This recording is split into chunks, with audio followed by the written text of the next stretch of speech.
നമ്മളിപ്പോ നിൽക്കുന്നത് കോട്ടയം അക്ഷര നഗരിയിലെ ഏരീസ് കലാനിലയത്തിന്റെ രക്തരക്ഷസ് കാണാൻ വേണ്ടിയാണ് ഞാനിപ്പോ വന്നിരിക്കുന്നത്. ഏഷ്യയിലെ തന്നെ നമ്പർ 1 ഹിറ്റായിട്ട് ഇപ്പൊ ഓടിക്കൊണ്ടിരിക്കുന്ന വളരെ സൂപ്പർ ഹിറ്റ് ആയിട്ടുള്ള രക്തരക്ഷസ് ആണ്. അപ്പൊ നമ്മൾ കണ്ടിട്ട് അതിന്റെ ഡീറ്റെയിലും കാര്യങ്ങളൊക്കെ പറയുന്നതാണ്.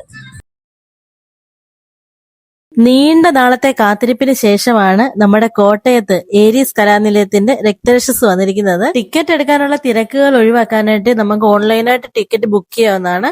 ഈ ടിക്കറ്റിന്റെ ചാർജ് വരുന്നത് 300, 400, 500 എന്ന രീതിയിലാണ് വരുന്നത്. ഞങ്ങൾ ഇവിടെ ഇപ്പൊ 400-ന്റെയാണ് ടിക്കറ്റ് എടുത്തേക്കുന്നത്. 1974 കലാനിലയം കൃഷ്ണൻ നായർ രക്തരക്ഷസ് ആദ്യമായി തിയേറ്ററിൽ എത്തിച്ചത്. തിങ്കൾ മുതൽ വെള്ളി വരെ 2 ഷോയാണ്. വൈകുന്നേരം 6 മണിക്കും 9 മണിക്കും, ശനി ഞായറിൽ ഉച്ചയ്ക്ക് 2 മണിക്ക്, 6 മണിക്ക്, 9 മണിക്ക്, അങ്ങനെ 3 നേരമായിട്ടാണ്. ദൂരെയുള്ള ആളുകളുടെ അഭ്യർത്ഥന പ്രമാണിച്ചാണ് ശനി ഞായറും 2 മണിക്കും, 6 മണിക്കും, 9 മണിക്കുമാക്കി മാറ്റിയത്.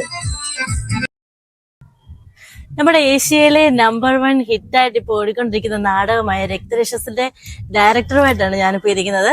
അപ്പൊ നമ്മളിപ്പോ കോട്ടയം, നമ്മുടെ അക്ഷര നഗരായ കോട്ടയത്താണ്. നമുക്ക് രക്തരക്ഷസിലെ ഡീറ്റെയിലും കാര്യങ്ങളും നമ്മുടെ സാറിൽ നിന്ന് നമുക്കറിയാം. നമസ്കാരം, എന്റെ പേര് അനന്തപത്മനാഭനാണ്. ഞാൻ കലാനിലയം കൃഷ്ണനായരുടെയും കൊടുങ്ങല്ലൂർ അമ്മണിയമ്മയുടെയും മകനാണ്. ഇപ്പോൾ രക്തരക്ഷസ് നാടകത്തിന്റെ ക്രിയേറ്റീവ് ഡയറക്ടറും കൂടിയാണ്. കലാനിലയത്തിന്റെ നാടകങ്ങളെ പറ്റി ഞാൻ കാര്യങ്ങളൊന്നും പ്രത്യേകിച്ച് ആൾക്കാരോട് പറയേണ്ട ആവശ്യമില്ല. കാരണം എന്നേക്കാൾ ഉപരി കലാനിലയം നാടകങ്ങളെ പറ്റിയും നാടകത്തിന്റെ പ്രത്യേകതകളെ പറ്റിയും ഈ കേരളത്തിലെ എല്ലാ കലാസ്നേഹികൾക്കും അറിയാം. എങ്കിൽ പോലും ഇപ്പൊ കോട്ടയത്ത് വീണ്ടും വന്നിരിക്കുകയാണ് 14 വർഷങ്ങൾക്ക് ശേഷം. 2011 കലാനിലയം ലാസ്റ്റ് കോട്ടയത്ത് നാടകം അവതരിപ്പിച്ചത്.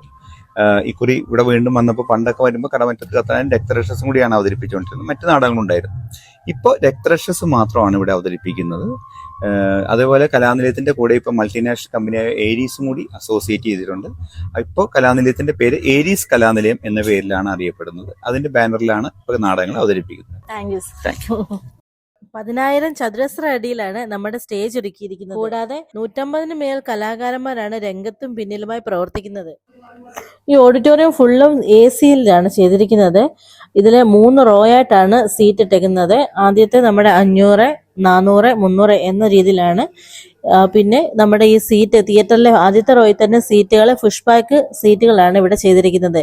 തിയേറ്ററിലെ പോലെ തന്നെ നമുക്കിരുന്ന് കാണാൻ പറ്റിയ ഒരു അറ്റ്മോസ്ഫിയർ ആണ് ഇവിടെ. കേരളത്തിൽ ആദ്യമായി ഒരു സ്ഥിര നാടക ഇടം നിർമ്മിച്ചത് ഇവരാണ്.